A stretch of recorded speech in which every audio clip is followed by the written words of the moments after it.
दुर्लभ विषय है। स्वामी जी के चरणारविंद, स्वयं परब्रह्म परमात्मा इन चरणों को अपने हृदय से स्पर्श कराते हैं, अपने हृदय में वास कराते हैं। ये हैं बसत किशोर लाल के प्राणन मध्य सदारी, श्री श्यामा जू के चरणन की बलिहारी। प्यारी जू, यदि एक बार आपके श्रीमुख का साक्षात्कार हो जाए तो मेरे मन की चंचलता, मेरे नेत्रों की चंचलता, ये सब शांत हो जाए। रात दिन उसी रूप माधुरी के चिंतन में हमारा व्यतीत हो, उसी रस में ये मन, ये बुद्धि, ये चित्त, ये अहम सब पंग हो जाए। एक बार कृपा करो मेरी स्वामिनी। जो बड़े बड़े महान ईश्वर कोटि के योगींद्र मुनींद्र हैं, उनके लिए भी दुर्लभ रूप माधुरी, वो रूप माधुरी देखना चाहता। एक बार नेत्र भर करके पान करने की कृपा कराए। एक बार मैं देख पाऊं अपनी स्वामिनी को तो जन्म जन्म की मलिनता और चंचलता छूट जाए। जब आपका रूप देख पाओगे तो एक उन्मत्तता बढ़ती है, रूप की उन्मत्तता होती है। एक रूप का रसाशव है जो सखियां पान करके हर समय छकी होकर भी प्यासी रहती है। यह ऐसा प्रेम रस है कि पान करने पर रसमत्तता बढ़ती है पर प्यास भी बढ़ती है। ये जगत हंसे के देखो पागल है, कभी नाच रहा है, कभी हंस रहा है, कभी गा रहा है।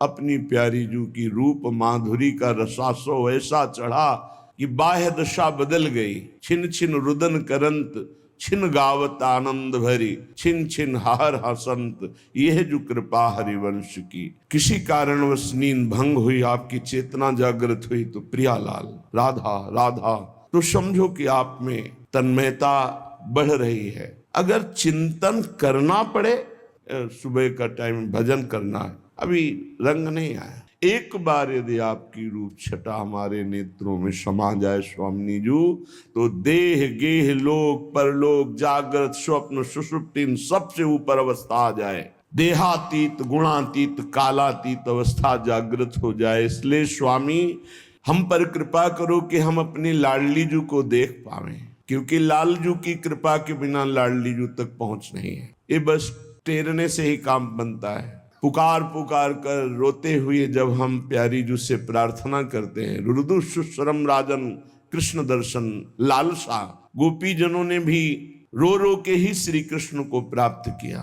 महामहिम श्री कबीरदास जी कहते, कबीरा हंसना छोड़ दे, रोने से कर प्रीति, बिन रोए किन पाइया प्रेम प्यारा मित। जगत के लिए तो सब रो रहे हैं, जगदीश के लिए कौन रो रहा है? देह सुख के लिए, देह संबंधियों के लिए, अपनी वासनाओं की पूर्ति के लिए सब रो रहे हैं, लेकिन प्रभु के लिए कौन रो रहा है? ऐसे थोड़ी भगवान सामने है, यही है। जब हर कण में है, हर क्षण में है, हर व्यक्ति स्थान में है, तो मुझे क्यों नहीं दिखते? क्योंकि त्रिगुण माया का पर्दा चढ़ा है, उसके ऊपर योग माया व्रतम। पहले भगवान कृपा करें, त्रिगुणातीत स्थिति दे, फिर भी नहीं, ऐसा नहीं त्रिगुणातीत स्थिति को प्राप्त श्री श्यामा श्याम को देख ले, नहीं, फिर योग माया अनावृतम, योग माया का अनावृत कर दे, तब जाकर उनका साक्षात्कार हो। जब सर्वत्र से लोक रीति कुल रीति, सर्वत्र से चित्त हटकर एकमात्र प्रियालाल में केंद्रित हो गया, हटाए नहीं हट रहा, जैसे अभी लगाए नहीं लग रहा, विषयों में जा रहा है, ऐसे जब कृपा पात्र साधक प्रयत्नशील होकर गुरु प्रदत्त उपासना में चित्त को समाहित करता है तो हटाए नहीं हटता। रात दिन परमानंद की बाढ़ आती है। अभी परमानंद का परिचय ही नहीं जाना कि परमानंद किसे कहते हैं। जब विषयानंद का त्याग हो तब तो परमानंद के मार्ग में कदम बढ़े। एक बार स्वप्न में ही आकर तो मुझे सुखी कर दो। स्वप्न में देखा मेरी स्वामिनी है तो हंसी आ जाए, जीवन होता जा रहा है रोते रोते। एक बार तो प्यारी जो आप मुस्कुरा दो, जिससे हमारा हृदय शीतल हो जाए। परम शीतल माश्रयामी, आपके चरणारविंद का आश्रय परम शीतलता प्रदान करता है। उपासना में उपास्य देव से ही हर समय जुड़े रहना आवश्यक है। एक भी क्षण हमारा समय व्यर्थ ना जाए। अव्यर्थ कालत्वम, इसीलिए विरक्ति, कहीं भी आसक्ति होगी तो हमारा चित्त उसका चिंतन करेगा, और ये हमारी उपासना में बहुत बड़ी त्रुटि है, छिद्र है, जिससे हमारा कमाया हुआ भजन का आनंद बाहर निकल जाता है। किसी भी व्यक्ति, वस्तु, पदार्थ, घटना का प्रभु से विमुख होकर चिंतन होना, हमारे साधन से जो आनंद हमको मिलने वाला 20 वर्ष हो जाते हैं और अध्यात्म उन्नति नहीं दिखाई देती, जो स्थिति है वो नहीं दिखाई देती। कारण कोई व्यक्ति, कोई वस्तु, कोई स्थान, उसका हम आश्रय लिए, वो हमारे चिंतन का विषय बनता है। कोई इंद्रिय जन्य भोग संबंध है, कोई शास्त्र विरुद्ध आचरण है, नहीं तो आपसे सच्ची कहते हैं।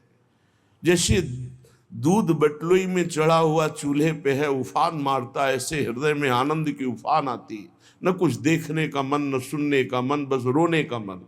बंद कर लो दरवाजा, किसी से नहीं मिलना, बस रो तो शांति मिलती। एक वेग आता है, रोने का एक वेग आता है, चिल्ला चिल्ला कर रो तब शांति मिले, और पता नहीं कैसा।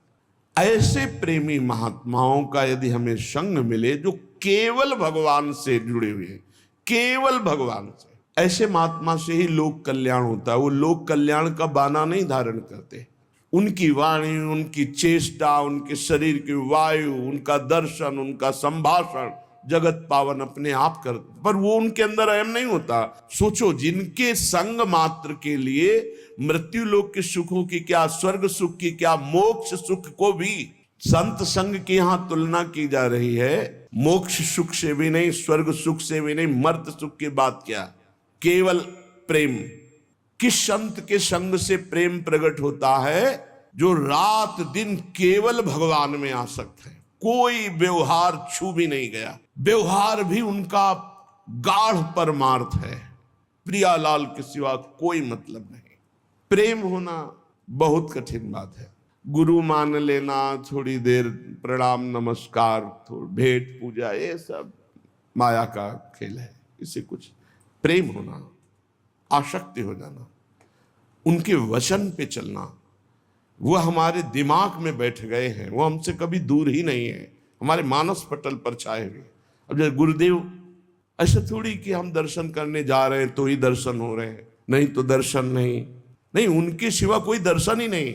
सच मानिए, उनके सिवा कोई दर्शन ही नहीं है, सब दर्शन। दर्शन तो सिर्फ गुरुदेव का, जहां से दर्शन होना वहीं वो बैठ गए, तो किसका दर्शन हो? हमारे ऊपर जो प्रभु की कृपा हुई है उसको हम स्वीकार करें कि अपार कृपा लाडली लाल की हमारे ऊपर, रसिकों का संग दिया, वृंदावन धाम दिया। कितनी दुर्लभ बात है।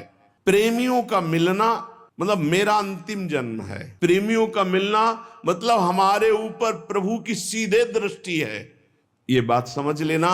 संत महात्मा जितने भी सृष्टि के हैं, ये सब आपको त्रिगुणातीत करेंगे, और इनकी कृपा के बिना त्रिगुणातीत हुआ नहीं जा सकता। लेकिन योग माया का पर्दा स्वयं प्रभु हटाते हैं, स्वयं प्रभु। हम भगवान को देखने की योग्यता नहीं रखते हैं। पहले तो त्रिगुण माया का पर्दा पड़ा है, काला, तमोगुण, रजोगुण लाल, सतोगुण श्वेत। अब इन तीनों पर्दों को हटाने की सामर्थ्य भगवत प्राप्त महात्मा में है। भगवत प्राप्त प्रवचन से केवल नहीं हटने वाला, ध्यान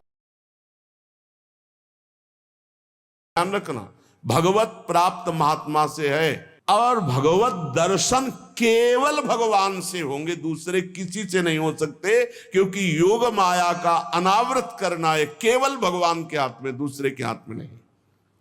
भगवान के ज्ञान में ये तीन बातें हैं, मल, विक्षोभ, आवरण। विक्षोभ जिसे उसे विक्षेप कहते हैं, ये बिना संत के संग के नहीं नष्ट होंगे।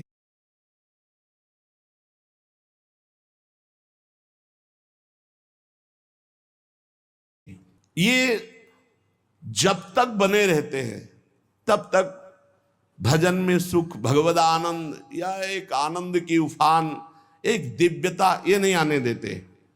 प्रायः लाखों में कोई एक दो इन तीनों को क्रॉस कर पाता है, गुरुजनों संत जनों की कृपा प्रसाद से। नहीं, इधर ही रहता है, मल विक्षेप आवरण में ही रहता है। जब गुरु प्रदत्त नाम मंत्र का खूब रात दिन जप करोगे तो मल का नाश होगा।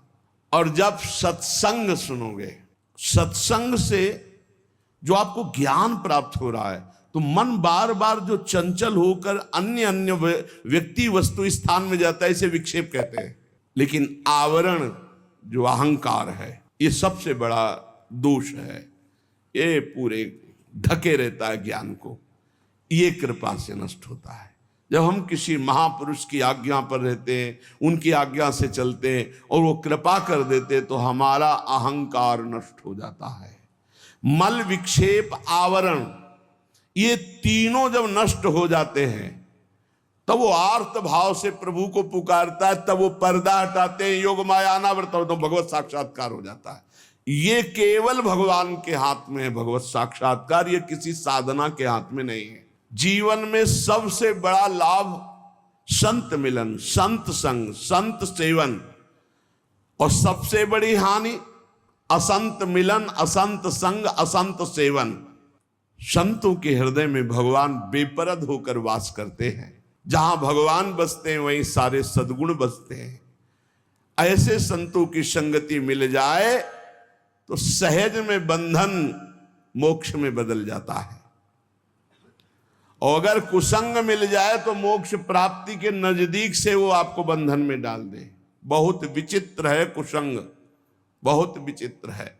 हम देखते हैं कि संत मिलन भी हो गया और हमारा कल्याण नहीं हुआ, हमारा दोष नहीं नष्ट हुआ।